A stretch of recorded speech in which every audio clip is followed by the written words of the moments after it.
lo primero que le preguntamos a las personas es a qué se dedican. Entonces, Ah. ¿a qué tú te dedicas? Bueno, yo soy gestor de proyectos, soy abogado, soy gestor cultural y me encargo de hacer todo lo que me da gusto. Ese es el mejor trabajo, ¿verdad? Sí, sí, yo aprendí de mi papá que una vida es muy corta para hacer cosas que no le gusten a uno. Eh, bueno, la otra pregunta que nosotros hacemos Pero es, eso no va a salir en el documental, obviamente. bueno, no, ¿qué va a Ah, salir ok, en el documental? No sabemos qué va a salir en el ok, documental y qué no. está Todo bien. eso es... Mira, vamos a hacer una versión de la entrevista. No, está bien. De todo. Esto es... No, yo tengo, en honor a la verdad, las cosas que yo quiero que tú me digas del documental, Sí, pero es un tema más conversacional. ok. Entonces, eh, bueno, entonces la otra pregunta que uno hace es, ¿cómo conociste al abuelo? Pero tú siempre conociste al abuelo. Entonces te voy a hacer una pregunta diferente. ¿Cuál es el primer recuerdo que tú tienes del abuelo? Mira, y yo eh, tengo muchos recuerdos de él cuando niño, pero muy fugaces porque se la pasaba viajando por el mundo. Y quizás yo nunca lo hubiera conocido. Pero el primer recuerdo que tengo yo real de él, ya yo era un adulto de 17 años y me recuerdo muy bien que nos quedamos solos en la casa después del divorcio de mi mamá. Yo me había ido con mi mamá, pero después mi mamá me devolvió para donde mi papá. Y yo me recuerdo cuando nos quedamos solos ese día en la casa, que era un extraño para mí, porque mi papá se pasaba viajando por el mundo, como tú sabes. Y él se pasaba viajando por el mundo y para mí era una persona totalmente desconocida. Y ahí fue que nos juntamos hasta el día que él murió.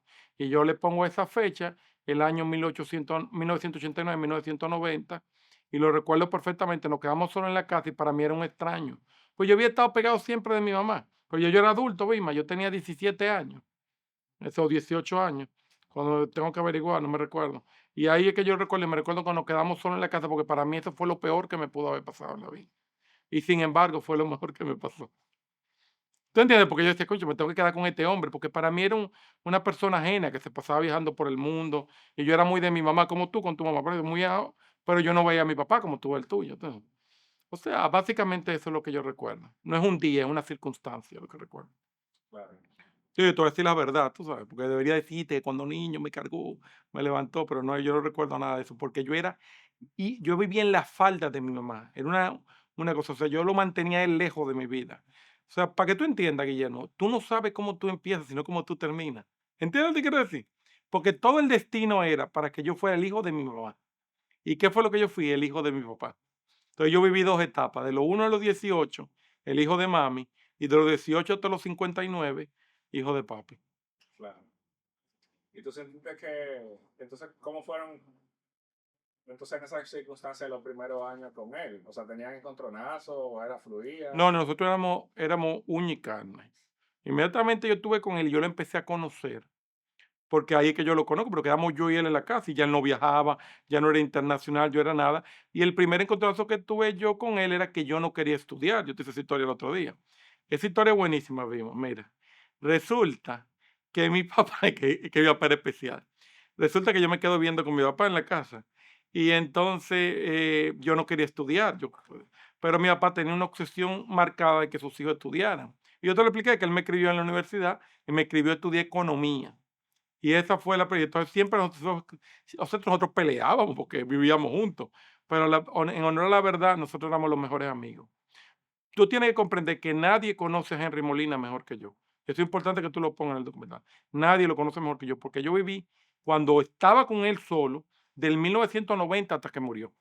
Solo, todo el mundo. Yo siempre estoy hablando 2 horas con él, conversando. Así que yo me precio de decir que nadie que va a hablar en este documental lo conoce mejor que yo. Está bien, eso me parece muy apropiado. Sí, la verdad tiene que ser dicha. Ellos conocen al político, ellos conocerán al papá que lo cuidó cuando era político, ellos conocerán al diputado, ellos conocerán al sindicalista, al cristiano. Yo conocí al ser humano. ¿Y qué tú crees que hacía el abuelo tan humano? Bueno, que el abuelo era una persona responsable y que siempre quería hacer el bien y que no era tonto. Él sabía para lo que tú dabas y para lo que no. Y él tenía un gran valor social y moral que yo no lo he visto en nadie. Y mira que yo he viajado a 28 países del mundo y he visto gente de todos lados. He trabajado con los españoles, he trabajado con los americanos, he trabajado con los alemanes. Yo no he visto una persona que haga tanto bien y que joda menos que papi. Pues la gente lo que se pasa la vida entera es jodiendo a los demás. Sí. Yo sé que tú no puedes poner eso, pero para que lo sepas. Cuando vayamos al Luma y tal, pues estamos hablando para romper el hielo, ¿verdad? Pues la gente lo que se pasa el día entero jodiendo, y yo me te lo digo siempre que hablamos, es que jode, y jode, y jode, no se puede joder tanto. La vida es muy corta. Tú no es que yo no jodo a nadie el día entero. Al contrario, ustedes me joden a mí. No, que Vilma quiere un filtro verde, no, que yo en mi casa comiendo que la fruta del otro, que el agua del otro. Pues yo he pedido agua, yo bebo agua de la nevera de mi casa. Pero ustedes me joden a mí, pero yo no los jodo a ustedes. Eso es para que se rían ustedes, ¿no sabes? Eso no es verdad. Ese es mi trabajo es darle agua y filtro y eso. Dígame. Mira, Mm. bueno, Lo- entonces, ujú, a ver, ujú. ¿qué hacía el abuelo después que se retiró? Bueno, primero tú tienes que entender que el abuelo era la persona más feliz del mundo después que se retiró. Contrario a lo que piensan todas las personas obsesionadas con el poder y con la política, la vida de papi empezó en el momento que él se retiró, porque allí pudo dedicarse a lo que más quería, que era en su fe en Jesucristo su Señor. Pero no una fe vacía, una fe real y sobre todo dedicarse a mí, a ti, a sus otros hijos y a todos sus nietos, que era lo que él realmente le daba placer.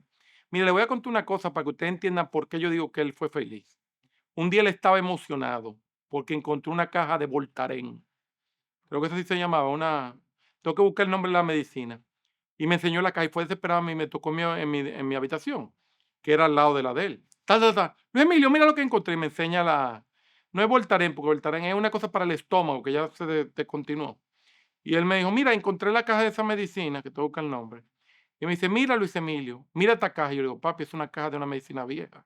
Sí, yo tenía que beberme eso todos los días para que no me doliera la barriga de los muchos que me jodían los políticos, los sindicatos, los empleadores, tu papá cuando era joven, yo cuando era joven, todos los problemas que él tenía. Y ya en ese momento él se dedicó a lo que realmente quería, ya no tenía que beber esa pastilla.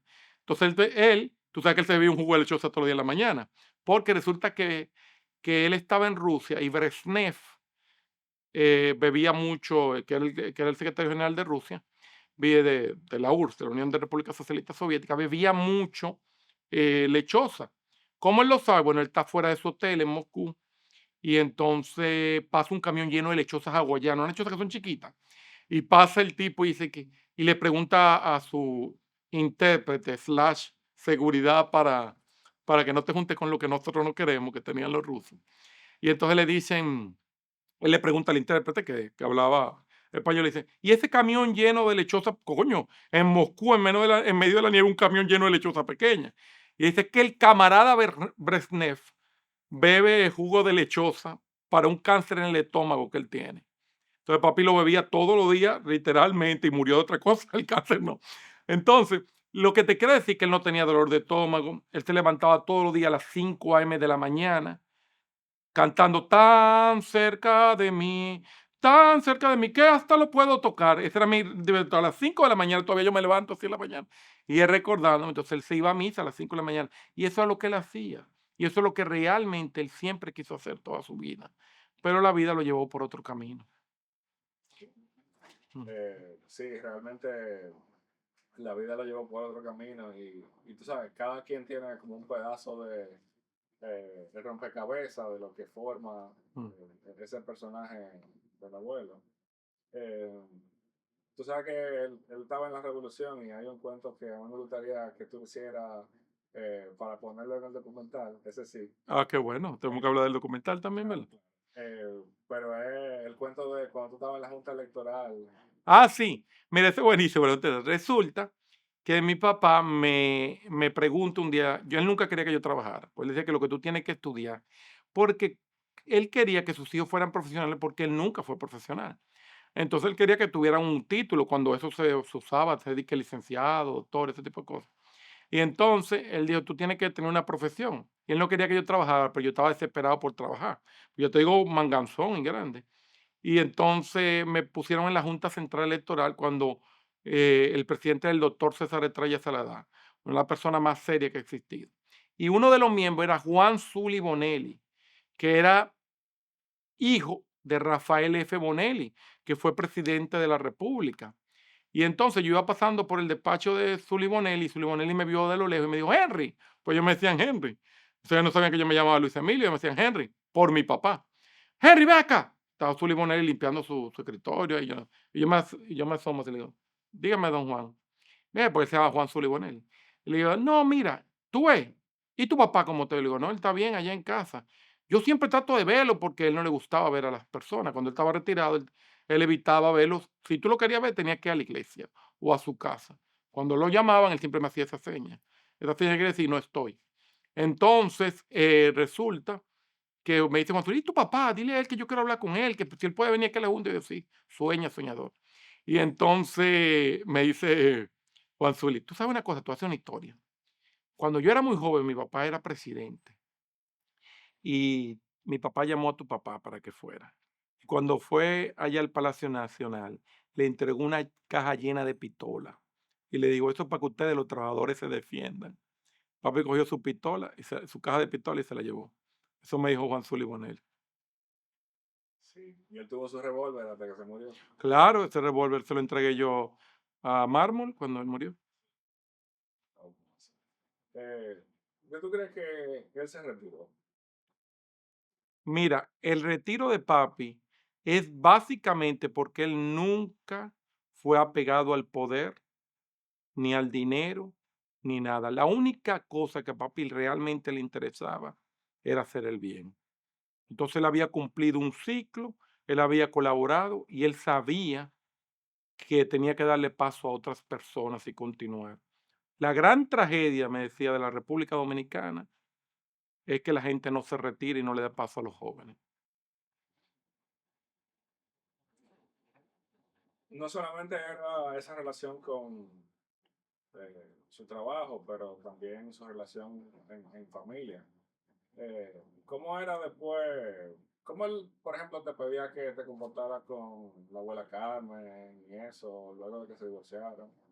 Mire, usted tiene que comprender que lo único importante en la vida es la moral y tu comportamiento. Tu papi era una persona extremadamente estricta para alguna cosa. Mira, tú tienes que comprender que, por ejemplo, él estaba divorciado de mami desde el año 1990, 89, no sé cuándo salió el divorcio. Y él la seguía tratando como su esposa hasta el día que se murió. Entonces él tenía una serie de reglas con tu hermano, con mis hermanos, con mis hermanas, con mi mamá. Por ejemplo, yo te voy a hacer una historia que no puedes poner en el documental, pero que te voy a regalar. Y esta historia es muy buena. Resulta que a mí me nombraron en la Konrad Adenauer Stiftung, una fundación internacional. Yo ganaba 3,000 pesos y pasé a ganar $1,600. Estoy hablando del año 1994, todo el dinero del mundo. Desde que yo empecé a ganar ese dinero, tu papá me dijo, por cierto, me tiene que dar $300 todos los meses. Y yo inmediatamente digo, ¿y por qué? Es para mandárselo a tu mamá. Yo inmediatamente me rebelé porque los muchachos son irresponsables. Me dijo, tú tienes dos opciones. O te vas de la casa o pues da los $300. Y hubo que darle los $300 porque era un impuesto. Pero no era por el dinero. No era por el dinero. Era para que yo supiera que tenía que honrar y cuidar a mi madre. Pero tenemos que hablar de algo que podamos poner en el documental, ¿no? Sí, Ujú, definitivamente. ujú. Sí, porque ¿cómo tú vas a pensar que yo voy a poner esa historia que tú me No, acabas de claro, porque tú contar sabes en que un eso son cosas documental? personales. Sería absurdo, ¿verdad? Ujú. Mira, ¿tú crees que... ¿Por qué tú crees que el abuelo no tenía enemigos? Porque aquí se ha sentado todo el mundo y ha dicho que el abuelo se llevaba bien con todo el mundo. No, él tenía enemigos, indudablemente. Ellos no querían saber de él, pero no tenían motivo. Ese es el punto, mira. La gente por naturaleza, a mí me paró una vez el hijo de un político famoso y me dijo, tú no puedes negar que tú eres hijo de Henry Molina. Yo le dije, tú no puedes negar que tú eres hijo de quien tú eres hijo. Y es un político famoso. Él tenía personas, lo que no tenía era, nunca le había hecho daño a nadie. Tú tienes que comprender, Guillermo, que eso es mentira. todas las personas te van a decir que para tú lograr algo en la vida, tienes que hacer daño a una persona, pero quizá no debas lograrlo. Entonces, él tenía una filosofía. Si para yo hacer algo, yo tengo que hacerle un daño a una persona, pues ¿para qué lo hago? Porque hay otras cosas más. Por ejemplo, si tú para ser presidente de la República, tú tienes que vender tu alma, tu principio y todo tu concepto, mejor no seas presidente que otro lo será. ¿Cuál es el problema? Tú no estás predestinado, tú no eres un agente especial, tú no eres único, tú eres un ser humano como todos que van a morir. Y la gran tragedia de la República Dominicana, me lo dijo él a mí, era el continuismo, el querer siempre estar en el poder y hacerlo todo y te lo justifican. Él no hablaba mucho mal de nadie, en general, pero él te lo decía. Por ejemplo, aquí todo el mundo quiere justificar lo mal hecho. No, que es una estrategia para tener el poder. ¿Y quién te dijo que tú tienes que tener el poder? Eso me lo explicaba él hasta el cansancio. Mira, Guillermo, tú no puedes hacer lo mal hecho diciendo que tú quieres lograr algo, porque está mal de todas maneras. No lo hagas. Ah, no, que si no, no voy a ser presidente. ¿Y quién te dijo que tú tienes que ser presidente? Ah, no, que si no, yo no voy a dirigir esta película. ¿Quién te dijo que tú tienes que dirigir esta película? Si para tú dirigir esta película tú tienes que hacer un daño a todos estos que están aquí, mejor no lo hagan. Y esa era la filosofía que lo mantenía bien, pero no era un problema con nadie, ni era nadie. Y eso fue lo que lo hizo tener enemigos. Tu abuelo, Henry Molina, no tenía enemigos porque no quería hacerle daño a nadie y tampoco estaba aferrado al poder y al continuismo.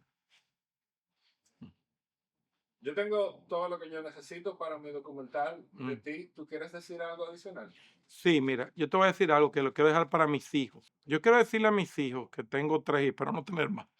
Le quiero decir a Arturo, Nicolás y Henry, que lo más importante no es cómo tú inicias, sino cómo tú terminas. Y que eso es lo más importante en la vida.